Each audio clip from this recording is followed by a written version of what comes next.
ఉమ్మడి ఆదిలాబాద్ జిల్లాలో భూమి ఆస్తిత్వం కోల్పోతున్నటువంటి ఆదివాసులు ఇప్పటి కూడా కోలుకోలేని పరిస్థితి. ఎందుకంటే స్వాతంత్రం వచ్చి 76 సంవత్సరాలైనా నేటికి కూడా వాళ్ళ అభివృద్ధి దిశలో ప్రయాణం చేయలేకపోవడం చాలా బాధాకరం. ఎందుకంటే భూమి కోసం, భుక్తి కోసం గతంలో ఉన్నటువంటి ఆదివాసి మహనీయులు పోరాటం చేసి అమరులైన వారి యొక్క శాంతిత కోసం ఇప్పుడు నడుస్తున్నటువంటి ప్రభుత్వాలు, పాలకులు పట్టించుకోకపోవడం వలన వారి యొక్క మౌలిక వసతులకు దెబ్బ కొట్టే కుట్రలు జరుగుతున్నాయని కూడా మేము ఆదివాసుల తరఫున భావిస్తాం. ఎందుకంటే స్వాతంత్రం వచ్చి 76 సంవత్సరాలైనా వాళ్ళని చీకటిలో ఉన్నటువంటి వారిని కొండల్లో కోనల్లో నివసించినటువంటి ఆదివాసులకు ఇలా మైదాన ప్రాంతాలకు వాళ్ళని అభివృద్ధి దిశలో తీసుకెళ్తామని గతంలో ఎందరో పాలకులు ప్రభుత్వాలు చెప్పడం జరిగింది. కానీ అవి పేపర్కే ఇలా మైకులకే పరిమితం అవుతున్నాయని పూర్తి స్థాయిలో మాకు అర్థమవుతున్నది.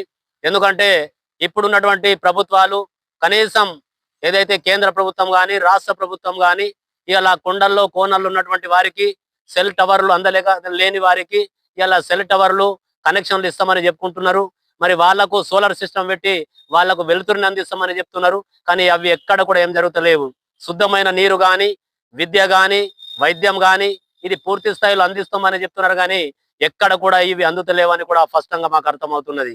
ఎందుకంటే మేము ప్రభుత్వాలను అడిగిన కొద్దీ వాళ్ళు సమాధానము దాటవేటు సమాధానం చెప్తారు తప్ప మాకు ఎలాంటి మౌలిక వసతులకు కూడా వాళ్ళు మాకు బడ్జెట్ ని మంజూరు చేసి కేంద్ర రాష్ట్ర ప్రభుత్వాలకు చెప్పేసి స్థానిక ఉన్నటువంటి ఎమ్మెల్యే కానీ, స్థానిక ఉన్నటువంటి ఎంపీలు కానీ ఈ ప్రతిపాదనలు పంపకపోవడం ద్వారా మాకు మా అభివృద్ధి కుంటుపడుతున్నదని మేము భావిస్తున్నాం.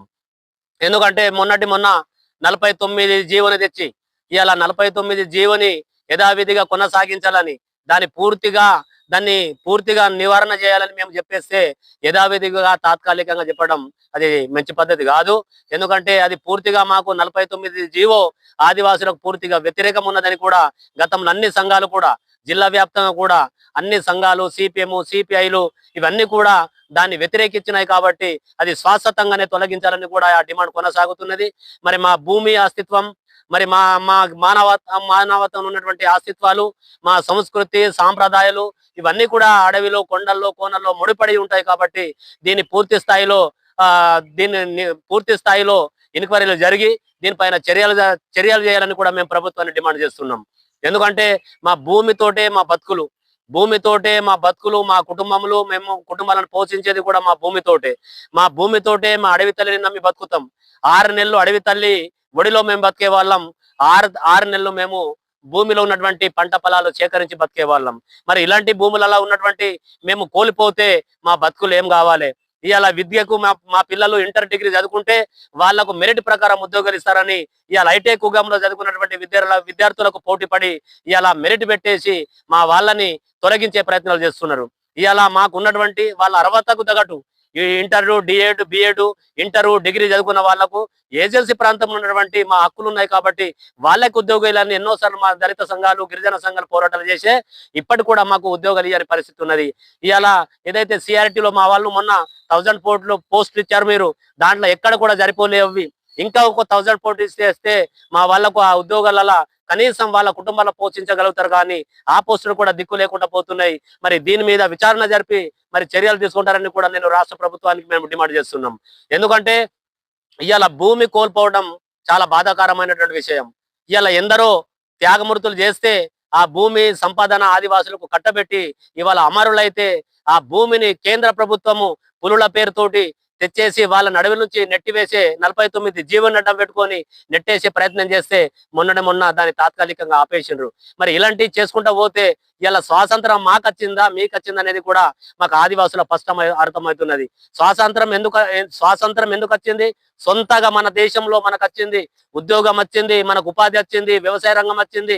అన్నిటికీ అభివృద్ధి చేయడానికే స్వాతంత్రం అన్నాం మనం. స్వాతంత్రం అంటే ఎవరు ఒకరి సొత్తు కాదు. అది స్వాతంత్రం ఇక్కడ దేశంలో ఉన్నటువంటి ప్రజలు నివసించడానికి, ఇక్కడ ఉన్నటువంటి ప్రజలకు స్వాతంత్రం మనకు వచ్చింది. కానీ మాకు ఆదివాసులకు మాత్రం అది చీకటిగా ఉన్నది. మేము చీకటిగా భావిస్తున్నాము. ఎప్పుడైతే ఇప్పుడు కరెంట్ లేని ఉదాహరణ చెప్తున్నా, మొన్న కలెక్టర్ గారికి మేము ఆదివాసుల తరపున మెమోరాండం ఇస్తే మొన్నము మన కలెక్టర్ పోల్ ఇచ్చేస్తే మన ఈ గారు డి గారు వచ్చేసి మొన్న ఆ లైన్ ఇచ్చారు. ఆ లైన్కి ఇచ్చేసి ఇప్పటి కూడా కంబకు ఒక బల్బు కూడా దిక్కు లేకపోయింది మాకు. మరి ఇవాళ మేము సీకట్లు ఉన్నామా, మేము స్వాతంత్రం వచ్చి ఉన్నామా, స్వాతంత్రం లేని ఏరియాలు ఉన్నామా? ఇవాళ ఎక్కడ పోతున్నది మన చరిత్ర, ఎక్కడ పోతున్నది మన రాజ్యాంగం ఏం చెప్పింది? దీన్ని పట్టుకొని మనం అందరం అర్థం చేసుకుని నడాలని కూడా నేను ఆదివాసీ కులం సేవా సంఘం తరపున నేను విజ్ఞప్తి చేస్తున్నా. ఇప్పటి కూడా కొండల్లో కోనలు ఉండేటువంటి ఆదివాసులకు ఇప్పటి కూడా కరెంట్ లేని గ్రామాలు ఉన్నాయి, అక్కడ రోడ్డు లేని గ్రామాలు ఉన్నాయి, అక్కడ రోడ్లు లేని గ్రామాలు ఉన్నాయి, అక్కడ వైద్యం అందని గ్రామాలు ఉన్నాయి, అక్కడ డాక్టర్ వెళ్ళని పరిస్థితి ఉన్నది, అక్కడ రోగులందరి హాస్పిటల్ అందని పరిస్థితి ఉన్నది. కాబట్టి దీన్ని దృష్టిలో పెట్టుకొని కలెక్టర్ గారు కూడా కానీ డిఎంహెచ్ఓ గారు కూడా అడిషనల్ డిఎంహెచ్ఓ గారు ఏజెన్సీలు ఉన్నారు, వాళ్ళు ఎక్కడ కూడా విజిట్ చేయటం లేదు, ఎక్కడ కూడా తిరుగుతా లేరు. ఇలాంటి పరిస్థితుల్లో ఎక్కడో కూర్చుని ప్రోగ్రామ్ పెట్టినప్పుడు చెప్తారు మేము ఆ గుడెలలో మేము ట్రీట్మెంట్ చేసినాం, ఈ గుడెంకు మేము వైద్యం ఎక్కడ కూడా అందించలేదు. అదంతా తప్పు, అదంతా డొల్ల మాటలు అవి. ఒక్కసారి వచ్చేసి ఆదివాసీ ప్రాంతంలో విజిట్ చేయాలని కూడా మేము విజ్ఞప్తి చేస్తున్నాం. ఎందుకంటే మొన్న ఇప్పుడు వర్ష ఆధారాల ద్వారా మొన్న పంటలు దెబ్బతిన్నాయి. ఎక్కడ కూడా ఇక అగ్రికల్చర్ ఉన్నటువంటి అధికారులు ఇక్కడ ఉండి లెక్కలు చెప్తారు తప్ప ఎక్కడ కూడా వచ్చి సర్వే చేయలేదు. ఆ నష్టపరిహారం కూడా అందేది కూడా మాకు కొండ కోనలు ఉన్నటువంటి ఆదివాసులకు అందదాన్ని కూడా మాకు స్పష్టంగా అర్థమవుతున్నది. కాబట్టి దాన్ని కూడా దృష్టిలో పెట్టుకుని కలెక్టర్ గారు కూడా ఎక్కడైతే మెట్ట ప్రాంతంలో ఉన్నటువంటి ఏటవాళ్ళ ప్రాంతాలు ఉన్నటువంటి భూములు అవే మాకుంటాయి కాబట్టి ప్లేన్ గా లేవు మా భూములు, కాబట్టి ఫస్ట్ కొట్టేది వర్షము మా కొండ ప్రాంతాలు ఉన్నటువంటి ఆదివాసుల భూములనే మొత్తము కొట్టుకపోతాయి. కాబట్టి ముందు వాటికి సర్వే చేసిన తర్వాత భూసముల పైన సర్వే చేయాలని కూడా నేను ఈ సందర్భంగా తెలియజేస్తున్నాను.